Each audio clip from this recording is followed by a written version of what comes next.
All right, gang, for our dumbbell rear foot elevated split squat with either a contralateral load or ipsilateral load, we're gonna set up in front of a bench.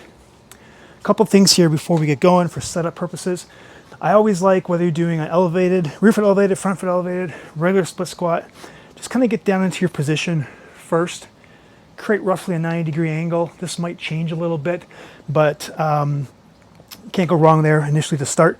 And then make sure this bottom knee is directly underneath this hip as well. In terms of your back foot, you can have your foot plantar flexed, or you can have it dorsiflexed with your toes on the bench. I've kind of alternated throughout my career which one I like better.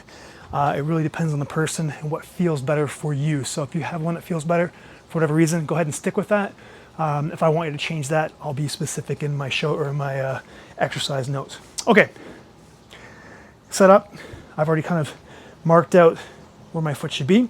From here, make sure you have a good stack, thorax on top of pelvis. Nice straight line, top of the head, through the ear, through the shoulder, through down, through the hip. All right, so from here, slight rotation. Want foot, knee, hip, sternum, and nose in line with one another. So you have a little bit of rotation here. Breathe in on the way down. Maintain that stack. Exhale up. When you're going straight down, straight up, think of yourself going up and down on an elevator, not on an escalator moving back. Just to give you a side view here. Again, I've kind of marked off my position. We're here, get that good stack.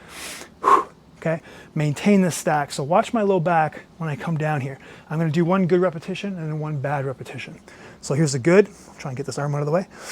I'm maintaining that stack and then back up. What tends to happen sometimes is people will lose, whether they get tired or they lose the stack and their hips dump forward, or their rib cage kind of comes up a little bit. So you got to maintain that good stack throughout. In terms of ipsilateral, that just means the weight's in the same hand as the leg going forward. All the same rules apply. Slight rotation. Breathe in on the way down. Exhale on the way up. Make sure most of your weight is on that front foot. Guys, that is your dumbbell rear foot elevated split squat with a contralateral or ipsilateral load.